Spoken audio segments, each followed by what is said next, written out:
के पहले से ही विभा को कपड़े धोने का बड़ा शौक था। कभी नल के नीचे तो कभी तालाब के पास। अरे मेरी नीली वाली लुंगी नहीं दिख रही है। विभा की अम्मा कहाँ रखी है लुंगी? अरे वो तो विभा ने परसों ही धोकर रखी थी आपकी अलमारी में, देखो वहीं होगी। वो ना मैंने आज धो दी, मुझे लगा कि गंदी हो गई होगी। अरे कैसे गंदी हो गई थी? उसे तो मैंने पहना भी नहीं। हे भगवान, इस लड़की के कपड़े धोने की आदत से परेशान हो गया हूँ मैं। जितना तो घर में राशन नहीं आता उससे कहीं ज्यादा डिटर्जेंट पाउडर का खर्चा है। इसकी शादी करवा दो, शादी जाए अपने घर में ही करे काम, फिर चाहे घर के कपड़े धोने हो या पूरे गांव के। हाँ ठीक बोल रही हूँ, देखता हूँ मैं कोई लड़का। वो दिन भी आ जाता है जब विभा को देखने लड़के वाले आ जाते हैं। लड़की मुझे अच्छी लगी। होने वाली सास कहती है, बेटी अगर कुछ पूछना है तो पूछ लो। वैसे तो हमारी लड़की बहुत ही शर्मीली है, जो बोल दो वो मान लेती है, इसे क्या पूछना होगा। अरे कैसी बात कर रही हो माँ, मुझे इन लोगों के घर रहना है, सवाल तो कई है। हाँ हाँ बेटा पूछ लो ना, क्या पूछना है।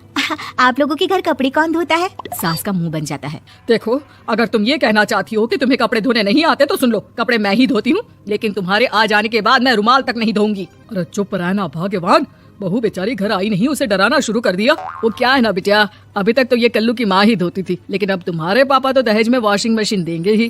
तभी विभा की माँ बोल पड़ती है, सवाल भी पूछा तो क्या। वैसे भाई साहब, मशीन की तो फिर भी कपड़े धोने की कैपेसिटी होती है, मतलब जो बिटिया दे रहे हैं ना विभा, इसे कपड़े धोने का बहुत शौक है। ये आप लोगों के क्या आस पड़ोस गांव मोहल्ले सबके कपड़े धो दे और उफ तक ना करे। बाहर देखा नहीं आपने कितने कपड़े सूख रहे हैं, सब हमारी बिटिया ने ही तो धोए हैं। बस भी करो ना माँ, शर्म आ रही इतनी तारीफ सुनकर। और तो और एक दाग निकाल कर दिखाओ तो मान जाओ। हाँ अच्छा माफ करना बेटा, मैंने गलत समझा। हाँ तो रिश्ता बहुत पसंद है। और ऐसे जुड़ जाता है रिश्ता कपड़े धोने का शौक रखने वाली विभा का। उसकी शादी हो जाती है कोयला फैक्ट्री में काम करने वाले कल्लू के साथ। शादी के बाद अचानक विभा चिल्लाती हुई सास के पास आती है, सासू माँ, अरे सासू माँ कहाँ है आप? ये तो धोखा है, धोखा दिया आप लोगों ने मुझे। इसे ससुर के चक्कर के बारे में पता चल गया। अरे तो उसमें तुझे क्यों धोखा मिला है? अरे नल में पानी नहीं आता, कपड़े कैसे कब धुलेंगे? अच्छा तू पानी नहीं आ रहा उसकी बात कर रही है? तो आपने क्या सोचा? कुछ नहीं। अच्छा तेरी माँ ने कहा था कि कपड़े धोने का शौक है तुझे, याद आया मुझे। शौक शौक बोलकर कपड़े धोने वाले मेरे जुनून को कम ना आके सासू माँ, कपड़ा धोना मेरा गुरूर है। तभी पति भी वहाँ आ जाता है। अभी मैंने इसे सनी देओल की फिल्म दिखाई है, उसी के डायलॉग मार रही है माँ। अच्छा सुन, साफ साफ बता रही हूँ, पानी सुबह 4 से 6 और शाम को 10 से 12 आता है, समझी? विभा टाइमिंग सुनकर हैरान हो जाती है। ये क्या भूतों का मोहल्ला है? सुबह 4 बजे उठकर कौन कपड़े धोता है? 4 बजे टंकी में पानी जाता है, फिर सारा दिन धोना ना, किसने मना किया?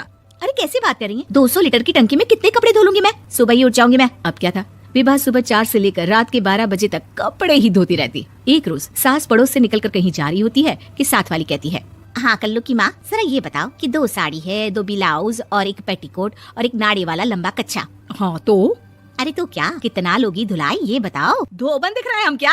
हमारे पति सरकारी नौकरी से अभी रिटायर हुए हैं और बेटा सुपरवाइजर है कोयला फैक्ट्री में। धोबन समझ रखा है हमें?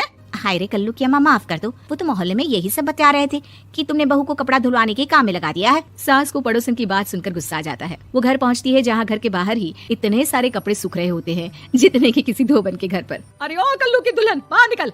माँ जी यहीं आ जाओ, बाथरूम में चादर धो रहे हैं हम। अरे अभी हम धोते हैं, तुमको बाहर निकलो। ये आस पड़ोस वाले बोल रहे हैं कि हम बहू से कपड़े धुलवा कर उसे कपड़ा धोने वाली बना दिए हैं। अरे छोड़ो ना माँ जी, किन लोगों की बातों में आती हो? आस पास के लोगों का तो काम ही होता है कि वो किसी तरह सास बहू को लड़ा दे। बहू सारे घर के कपड़े धोती है, ये क्या कम है?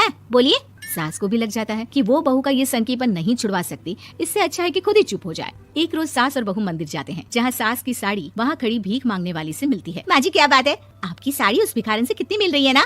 हाँ देखो तो दोनों की साड़ी मिल रही है। क्या बात है कल्लू की अम्मा, तुम खुद को तो अफसर की बीवी बताती हो और ऐसी सिंपल सी प्लेन साड़ी पहनकर घूमती हो। सिंपल और प्लेन नहीं है ये साड़ी। तो क्या सोने के धागे से फूल बने हैं? कुछ भी सासू माँ, कुछ भी। हाँ बने थे इस साड़ी में सोने के धागे से फूल। मेरे पति लेकर आए थे मद्रास से स्पेशली मेरे लिए 10,000 की। ताहे भाई साहब इस भिखारन के लिए भी सेम टू सेम साड़ी लेकर आए होंगे 10,000 की। सास उस वक्त कुछ नहीं कहती, लेकिन बहू के साथ घर आती है और अलमारी से एल्बम निकाल कर लाती है। ये साड़ी देख रही है, ये वही साड़ी है जिसे मैंने अभी पहना था। इस साड़ी में ये जो चमकदार फूल दिख रहे हैं ना, ये सोने के धागों से काटे गए हैं। लेकिन तू लोकल वॉशिंग मशीन ब्रश से घिस घिस कर सारे फूलों को निकाल कर साड़ी प्लेन कर दी। मुझे माफ कर दीजिए सासू माँ। और तो और, जब मैंने तुझे तेरी गलती के लिए कुछ नहीं कहा, लेकिन तूने तो सबके सामने मेरा मजाक ही बना दिया। क्यों? बहू को समझ में आ जाता है कि अब से उसका कपड़े धोना बंद।